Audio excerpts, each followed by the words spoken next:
She was just a single mum trying to survive in a foreign land. He promised forever, then left her with nothing but memories and a child to protect. In the cold streets of Seoul, pain became her shadow, until one ruthless mafia man stepped out of the darkness and changed everything. The rain in Seoul fell like broken glass that night, sharp, cold, unforgiving, and under it, Miriam aching stood with her little girl, clutching a plastic bag that held everything she owned. One blanket, a half loaf of bread, and a photo of a man she wished she'd never met. "Amma, I'm cold," Nari whispered, her small fingers trembling in Miriam's palm. "I know, baby," Miriam said softly, forcing a smile. "Just a few more minutes, okay? Mama will find us a warm place." But the words were empty. She had said them every night for 2 weeks. When Suman left, he didn't just take her heart. He took her job, her apartment, her dignity. The man who had once whispered, "You're my everything," had vanished into smoke the moment she told him she was pregnant. "I can't have this, Miriam. My family can't know. You knew what this was." Those were his last words before he walked out of her life. Now, she was just a foreign woman with a child in a city that loved to stare but never helped. Miriam's eyes burned as she led Nari through the alley behind a 24-hour laundromat. The neon lights flickered. The air smelled of wet cigarettes. She spread the thin blanket on the concrete floor, lifted her daughter onto it, and sat beside her. "Close your eyes," she whispered.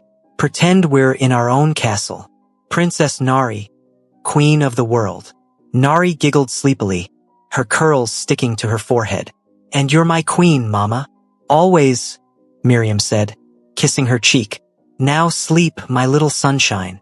She waited until the girl's breathing slowed before letting the tears fall. The rain hid them well. Footsteps echoed down the alley. At first, Miriam ignored them. Seoul's nights were full of noises, but the laughter that followed made her stiffen. 2 men appeared, reeking of alcohol and arrogance. "Look what we found," one said in Korean, his grin stretching wide. "A pretty one.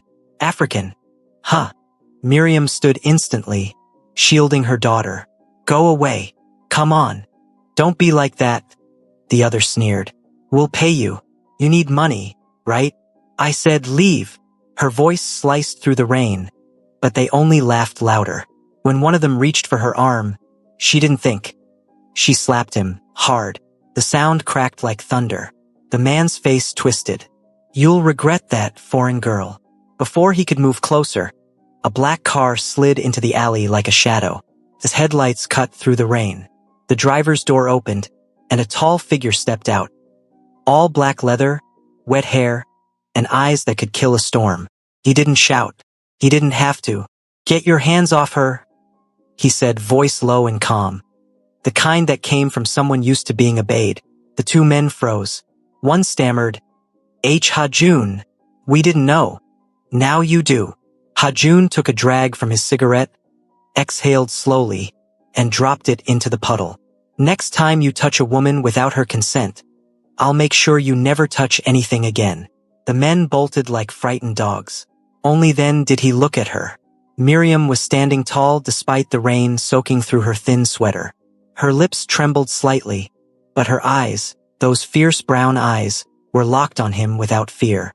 He scanned her face, then the sleeping child behind her. "You shouldn't be out here with a kid." She crossed her arms. "You shouldn't be out here acting like a superhero. I didn't ask for your help." That tone, sharp, proud, ungrateful, startled him. No one ever talked to Ha-Jun Lee that way. For a moment he almost laughed. "Most people thank me. I'm not most people." Clearly, he tilted his head, studying her. "What's your name? Why? You plan to sell it?" He smirked. "I like your mouth. It's dangerous. And I don't like yours. It sounds like trouble." He stepped closer, voice dropping lower. "You have no idea." Miriam's heart pounded, but she didn't back away. "Whatever you're selling, I'm not buying." Ha-Jun's gaze softened for a fraction of a second. Admiration, curiosity, maybe pity. He pulled off his leather jacket and tossed it over the sleeping child. "Keep it," he said. "Soul's not kind to the weak." "Neither am I," she replied, her chin high. That made him smile, a real one, brief and dangerous. Then he turned and walked back to his car, rain rolling down his tattoos like silver veins. Hours later, Miriam sat awake, staring at the jacket covering her daughter. It was heavy, warm, and smelled faintly of smoke and spice. She hated that it made her feel safe. Men like him were the reason she didn't trust anyone anymore. Still, when she closed her eyes, his words echoed. Soul's not kind to the weak. She whispered back into the night.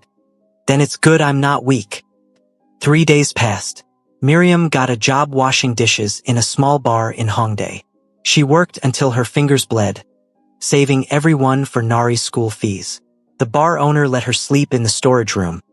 It smelled of beer and onions, but at least it was dry. One evening, as she was leaving work, a familiar black car parked outside. Her heart jumped. Not from fear, but from something else she refused to name. Hajun stepped out, crisp white shirt, no smile. You're hard to find.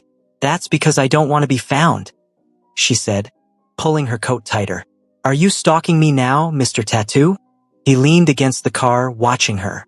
I came to offer you something. Let me guess. Your bed? Food, he corrected calmly. A roof. Safety. No strings. Miriam scoffed. There's always strings with men like you. Maybe, he said softly, but I don't lie about them. The honesty in his voice disarmed her for a second. She blinked, then laughed bitterly. You think you can buy me, Hajun? I've already been bought once. Never again. He didn't respond. He just looked at her. Not like prey, but like something he couldn't define. Then he said quietly, You'll see me again, Miriam. Soul's too small. For people like us. She turned to leave, muttering, Then I'll make it smaller. He watched her disappear into the night, and for the first time in years, the cold-hearted Mafia boss felt something he didn't recognize. Regret, hope, and maybe fear that this woman, this stranger with fire in her veins, was about to rewrite every rule he'd lived by. A week passed, and Soul's cold didn't ease up. The city had no pity for people who had nothing. But Miriam didn't come this far to break. She woke up every morning before dawn, washed dishes until her fingers wrinkled, then took Nari to school before running to her second job at a tiny restaurant. Everyone she earned went into a jar she hid under the floorboard of the storage room she called home. Sometimes, when she passed a luxury car or saw rich couples laughing over coffee, something in her chest tightened, but she would shake it off. No time for jealousy, girl, she'd tell herself. Just survive. The old couple who owned the bar liked her. At least they liked that she never complained. She worked hard, smiled at customers, and ignored the whispers. Some people came just to see her. The tall black woman with a sharp mouth and eyes that dared anyone to look down on her. But not everyone liked her presence. Once in a while, she'd catch some drunk customer mutter something nasty in Korean, thinking she wouldn't understand. She always did. One night it went too far. The bar was loud and hazy with smoke. Miriam was wiping down the counter when a drunk man in a suit grabbed her wrist. Hey, chocolate girl, he slurred. Dance for me. Her body stiffened.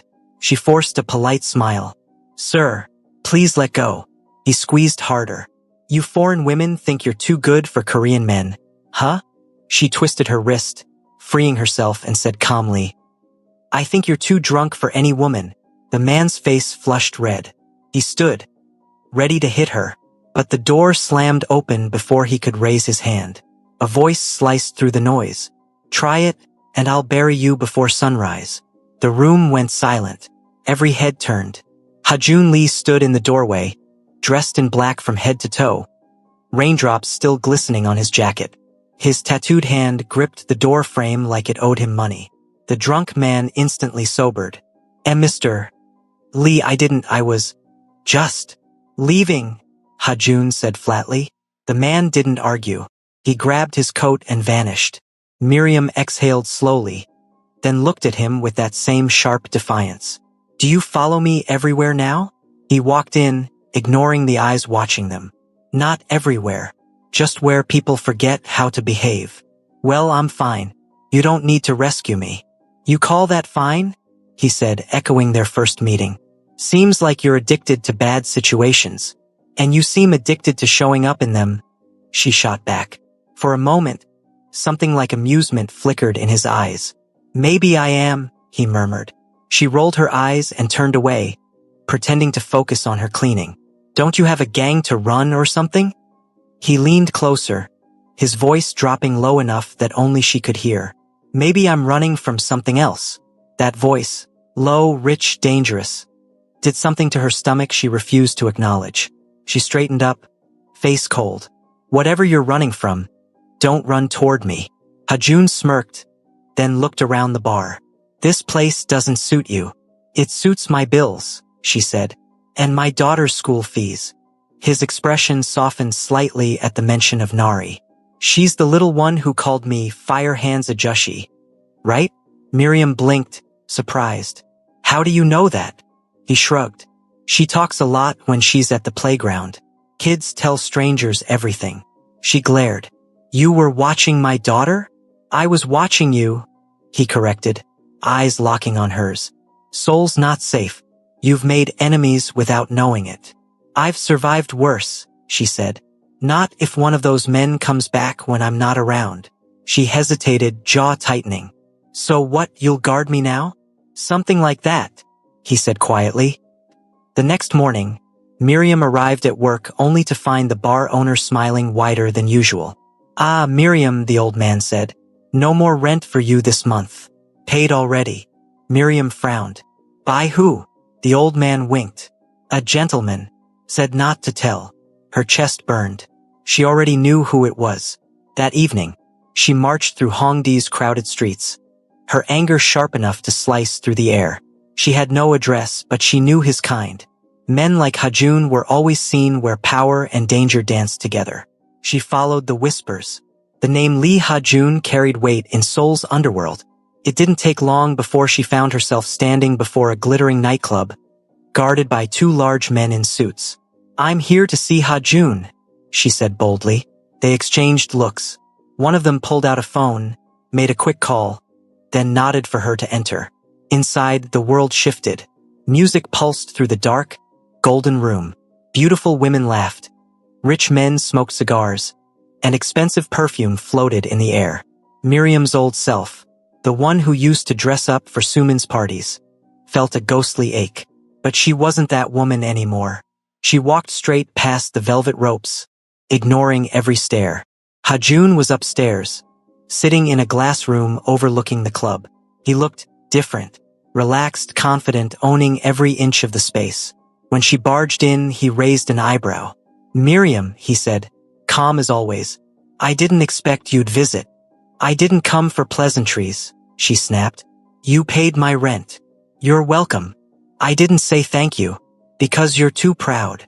Because I don't owe you anything. Their voices rose, the tension thick. He stood up slowly, closing the distance between them. You think I want repayment? He said. I don't need your money or your body. I just don't like seeing you struggle. She crossed her arms. Then stop watching. He chuckled softly. Can't. You make Soul interesting. Hajun, she said firmly. I don't trust men who do nice things for free. He stepped closer, his scent, smoke, rain and danger, filling her lungs.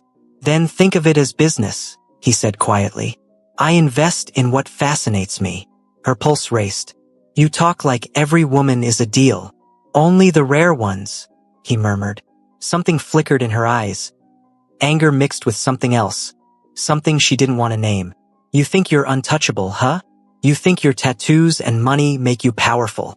They make me survive, he said simply. That answer caught her off guard. For a few seconds, they just stared at each other. Two different worlds. Same loneliness. He finally broke the silence. You can leave now, Miriam, but the rent stays paid. She turned to go, then stopped at the door. You think money impresses me, but I've seen richer men with emptier souls. His voice followed her quietly. And yet you still talk to me. She didn't answer, but as she walked out into the neon-lit night, her heart was louder than the music behind her. Later that week, she found a paper bag near her door. Inside were groceries, warm clothes for Nari, and a note written in clean handwriting. Not pity, just peace. HJ. Miriam held the note for a long time, her lips pressing together. She wanted to hate him. She really did.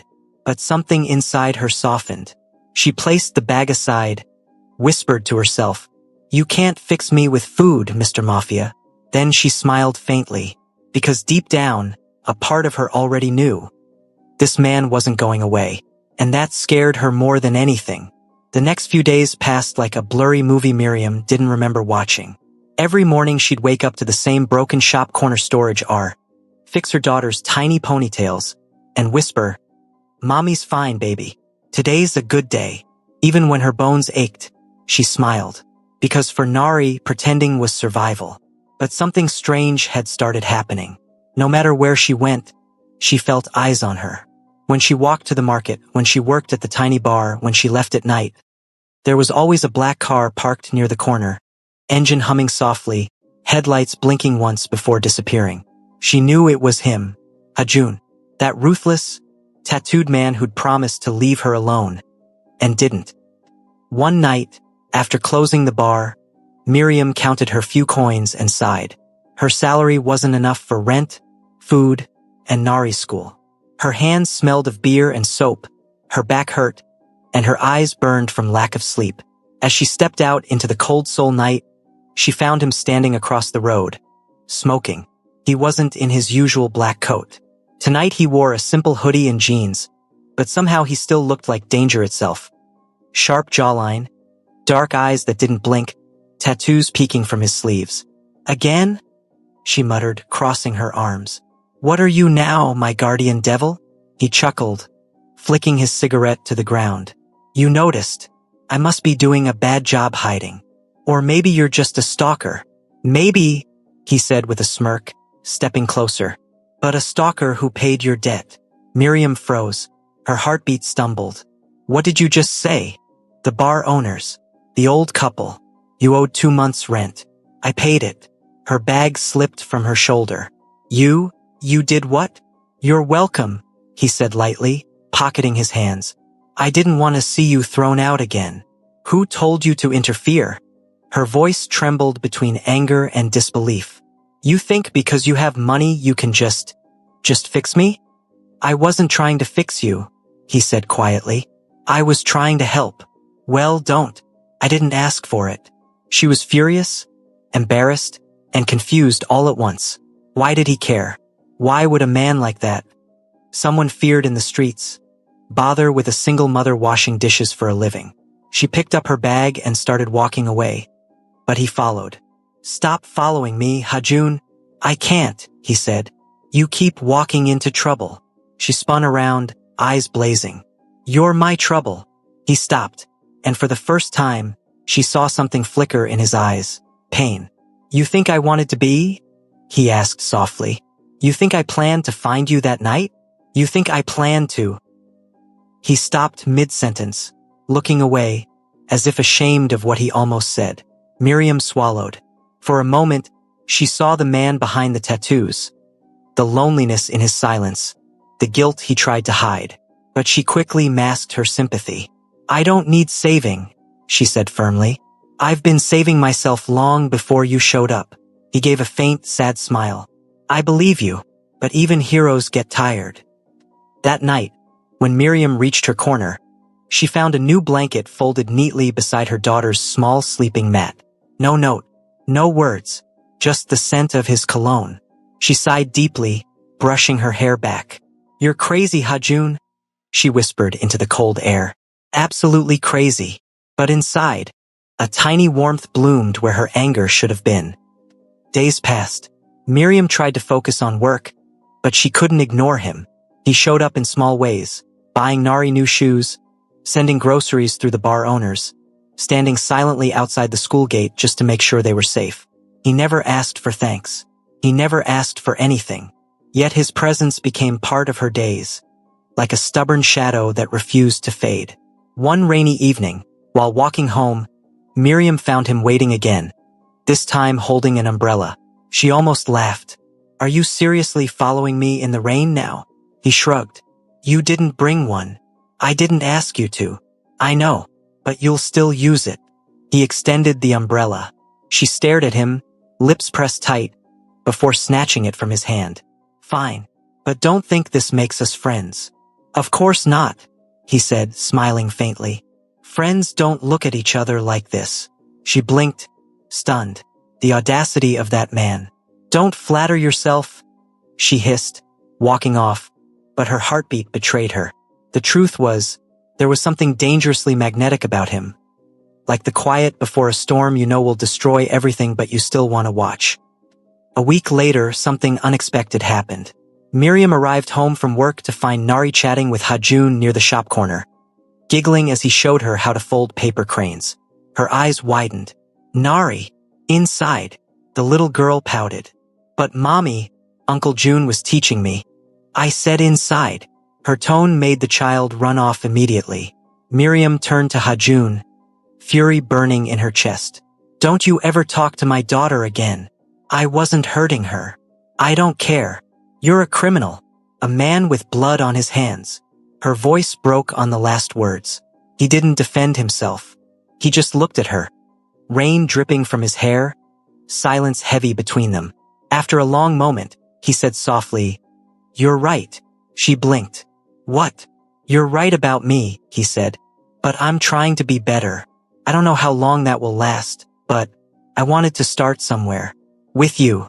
Her anger melted into confusion. With her? Why her? What could she possibly mean to a man who lived among guns and shadows? Before she could speak, his phone buzzed. He answered in Korean, his tone shifting instantly. Cold, commanding, dangerous. She caught a few words she recognized. Rival, deal, attack tonight.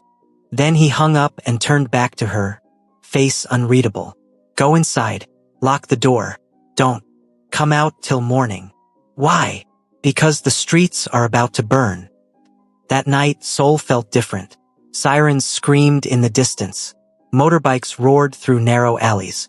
Miriam peeked through a crack in the shop window, watching shadows move like ghosts. And then she saw him, Hajun, walking straight into the chaos, unarmed, his white hoodie stained with rain and dirt. Her heart twisted painfully. She told herself she didn't care. She told herself he was trouble. But when a gunshot echoed down the street, her knees buckled. She waited for dawn, praying silently.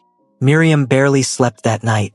The gunshots from the alley still echoed in her head, sharp and haunting like unfinished music. Nari had slept soundly beside her, her tiny hand resting on Miriam's arm. But Miriam's eyes stayed open, tracing cracks on the ceiling, thinking of only one thing, Hajun. Was he alive? Was he bleeding somewhere in the dark? Or had he vanished like every man who once promised to stay? By sunrise, she couldn't take it anymore. She wrapped Nari in her coat, left her with the old bar owners, and ran toward the sound of trouble. The side of Seoul that police avoided and whispers feared. The streets were chaos, burnt tires, broken glass, men shouting in Korean. She stopped at a corner when she saw Hajun's black car, riddled with bullet holes, the windshield cracked like a spider web. Her chest clenched. Hajun! She called, voice shaking. No answer. She ran further down, her shoes splashing through puddles. Her breath came fast until she turned a corner and froze. There he was. Hajun sat against a wall, his arm bleeding, his face bruised. Yet, even injured, he looked powerful, like a fallen lion still too proud to bow. Why are you here? He growled when he saw her. Why am I? She dropped to her knees beside him. You're bleeding. I told you to stay inside, he said, clutching his side. It's not safe. You think I care about safe? She snapped. You saved me, Hajun. You followed me everywhere. You showed up when nobody else did. So don't you dare tell me to stay away now. He looked at her, really looked, and something inside him cracked. He'd fought men with knives, with guns, with hatred in their eyes. But he'd never met a woman who could slice through his defenses with just her words. She tore a piece of her dress and pressed it on his wound. Hold still. You shouldn't, he hissed in pain. Damn it, Miriam. Shut up, she said. You talk too much for someone half dead. He smirked, weakly. You still got that sharp mouth, huh? It's the only weapon I have left. Her eyes met his for a moment too long. The tension between them was heavy, electric, like the air before thunder. She could feel his breath, smell the faint mix of blood and cologne. He wasn't supposed to make her heart race. Not this man. Not after what she'd been through. But he did. And that scared her. Suddenly, a car screeched nearby. Hajun's men rushed out, shouting orders. One of them pointed a gun until Hajun barked something in Korean, making the man lower it immediately. "Take her home," Hajun said firmly. "Now. I'm not leaving you. Miriam, please." His tone softened. "If anything happens to you or Nari, how do you even know my daughter's name?" she demanded. He froze, then looked away. "I asked the bar owners."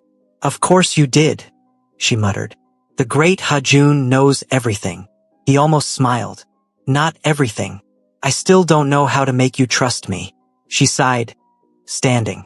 "Maybe because you wear your sins on your skin, and you hide yours behind that smile," he shot back. For a second, she couldn't breathe, because he was right.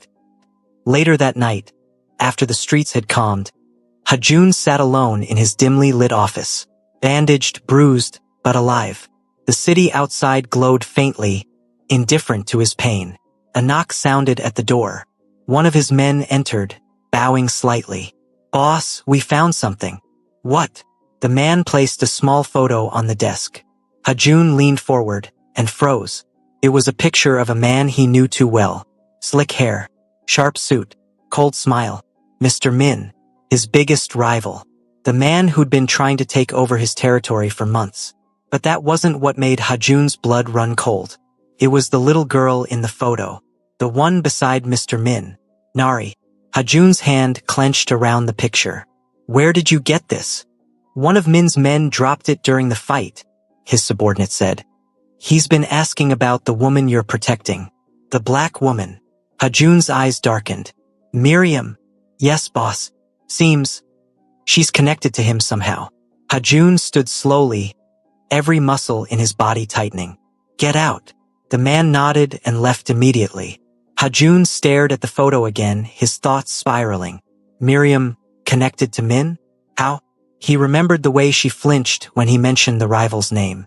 The way her voice trembled when she asked about the attack. Then it hit him like a blade to the chest. The child. The eyes. The faint resemblance. Hajun's jaw tightened. No, it can't be. The next morning, Miriam arrived at the bar early, but the air felt strange.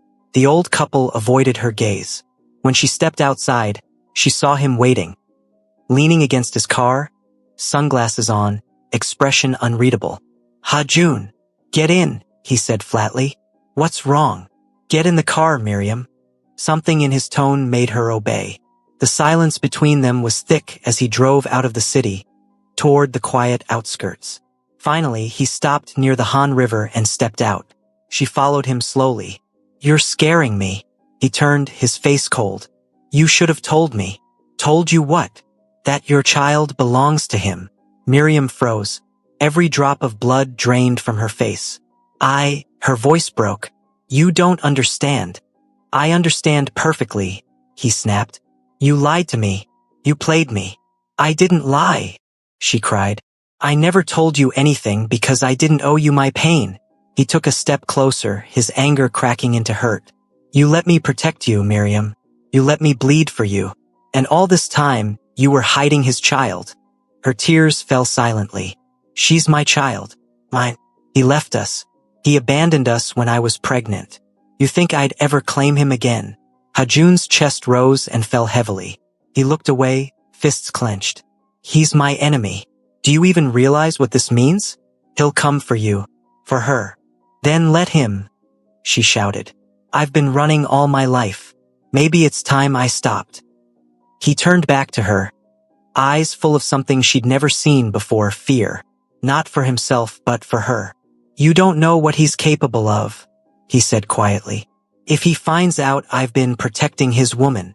"I'm not his woman," she cut in. "Not anymore." He stared at her, his expression softening for a heartbeat. Then he exhaled, long and shaky. "Then let me protect what's mine," he whispered. Her heart skipped. "Yours." He stepped closer, brushing a tear from her cheek. You and Nari, you're both mine now. She wanted to protest, to tell him love wasn't something you could claim. But his touch, his voice, the raw sincerity in his eyes, it broke down every wall she'd built. For the first time in years, she didn't feel alone. But in the distance, unseen, a black car parked near the bridge. Inside sat Mr. Min, watching them through tinted glass, a bitter smirk on his lips. So this is where you've been hiding, Miriam, he murmured. And with him, of all people, he crushed his cigarette, eyes dark with vengeance. If Hajun wants war, he whispered, then I'll bring him hell. The morning after Hajun's confession felt too quiet. The sky was pale, the streets calm, but Miriam's heart wasn't. She stood by the window of the small room Hajun had arranged for her and Nari. He had moved them out of the bar corner the previous night, insisting they needed protection. It wasn't luxurious, just a small 2-bedroom apartment near the city's edge, but to Miriam, it felt unreal. Nari ran around excitedly, touching every wall, opening every door. Mama, we have a kitchen, she giggled. Miriam smiled softly, pretending her mind wasn't spinning, because beneath that sweet peace was a truth she couldn't escape. Hajun was at war, and now she was standing right in the middle of it. That evening, Hajun walked in. He looked different. Black shirt, gun holster under his jacket, hair messy, eyes sharp. He dropped his phone on the table and exhaled deeply. You didn't eat, Miriam said quietly. I will, he replied, after you tell me why you're shaking. She hadn't realized she was. Her hands trembled slightly as she poured water. I saw a car parked outside all day. Black, tinted windows. Same one that used to follow me before. Her voice trailed off. Hajun's expression hardened instantly. Mr. Min. Miriam's eyes lifted to his. He knows where we are? Not yet, he said. But he will soon. That's how he works, quietly first, then violently. He moved closer, his voice low but fierce. From now on, you don't leave this place without my men. You understand? She frowned. You're talking like I'm your prisoner. He smirked faintly. More like my most valuable treasure. She rolled her eyes. You have strange ways of showing affection. I wasn't trying to be sweet. Good. Because I'm not some damsel you can lock away. Hajun tilted his head slightly, watching her with that familiar teasing gaze. Then what are you, Miriam? She met his eyes, heartbeat fast. I'm a woman who's tired of running. Something about the way. She said it hit him harder than any bullet ever had. Later that night, as Nari slept, Miriam sat alone on the couch, lost in thought. Hajun was outside, speaking with his men in hushed tones. She could hear snippets through the open window, words like shipment, ambush, Min's crew, retaliation. Every word sounded like another promise of danger. When he came back inside, she looked up. You're going after him, aren't you? I have to. Why? She asked softly. Because of business or because of me? He paused. The question cut through him like glass. Finally, he said, both. She stood, walking closer. You think killing him will erase what he did to me? No, he said, but it'll stop him from doing it again. Revenge doesn't heal, she whispered. He looked at her, eyes dark. Maybe not, but protecting you does. Her heart fluttered and she hated it. She hated that this man who lived by blood and bullets could make her feel safe. Hajun, she began. If something happens to you, he cut her off gently. Nothing will. I've survived worse. She didn't believe him. Not fully. But when he stepped closer, his hand brushing her cheek, she forgot how to speak. His voice softened. You don't have to trust me. Just don't stop looking at me like that. Like what? Like I'm worth saving. The next day, everything changed. While Hajun was away meeting his informants, Miriam took Nari to school, escorted by one of his guards. But as they reached the gate, a teacher approached with a worried look. Ms. Miriam, she said gently, someone came earlier asking about your daughter. He said he was a relative. I told him we couldn't share information. Miriam froze. Did he give a name? The teacher hesitated. He said, Mr. Min. The ground felt like it disappeared beneath her feet. Her past had finally found her. That night, Hajun returned to find Miriam pacing the living room, tears in her eyes. He came, she said. He found Nari's school. He's going to take her. Hajun pulled her close instantly. Not while I'm breathing. I don't want violence, Hajun. He's her father. He's a monster, he shouted, slamming his fist against the table. The noise made her flinch. He caught himself immediately, his voice lowering. I'm sorry. I didn't mean. I know, she said, stepping back. But I can't let Nari grow up between two men trying to destroy each other. I can't. He stared at her, pain flickering across his features. Then what do you want me to do? Let him walk in here and take her. I want you to let me handle it. Miriam. No, she cried. You think because you carry guns and tattoos you're the only one strong enough? You don't know the kind of strength it takes to raise a child alone. Her words pierced him more than any bullet ever could. Silence. Then Hajun whispered, You're right. He turned away, breathing hard. But if Min hurts you again, I'll burn this city down. Miriam swallowed. You don't have to prove anything. Just don't become the monster you're fighting. That night, Hajun couldn't sleep. He sat by the window, staring out into the neon-lit city. The rain started to fall again, steady and soft. He lit a cigarette but didn't smoke it. His thoughts were too loud. She was changing him. Every smile, every argument, every stubborn word from her lips chipped away at the man he used to be. For years, he'd lived like a shadow, cold, ruthless, untouchable. But now, one woman and her child had turned his world upside down. He didn't just want to protect her anymore. He wanted peace. He wanted a life that didn't reek of blood. He wanted her. He didn't hear the footsteps behind him until a soft voice spoke. You're thinking too loud, Miriam said. She stood in her nightdress, hair loose, eyes tired. He chuckled lightly. You can hear my thoughts now? They're noisy enough, she said, sitting beside him. They stayed like that for a while, just watching the rain. No words, no promises. Just silence thick with unspoken feelings. Finally, Miriam whispered, I don't know if I can trust you. Hajun turned to her. Then let me earn it. How? By staying. She looked at him, searching his face for lies. But all she saw was truth, raw and trembling. So she nodded once. Then stay. He exhaled, as if she'd just given him permission to breathe again. But peace never lasts long in a world built on revenge. Across the city, Mr. Min stood in his glass office, staring at a photo of Miriam and Nari. His smile was slow, venomous. Hajun thinks he can protect her, he said to the man beside him. But he doesn't know the truth yet. What truth, boss? Mr. Min smirked. That she still loves me, and that the child isn't just leverage. She's my blood. That's all I need to break him. He turned toward the window, eyes reflecting the Seoul skyline. Tomorrow, he said coldly, we strike. The storm was coming, and this time, love alone might not be enough to survive it.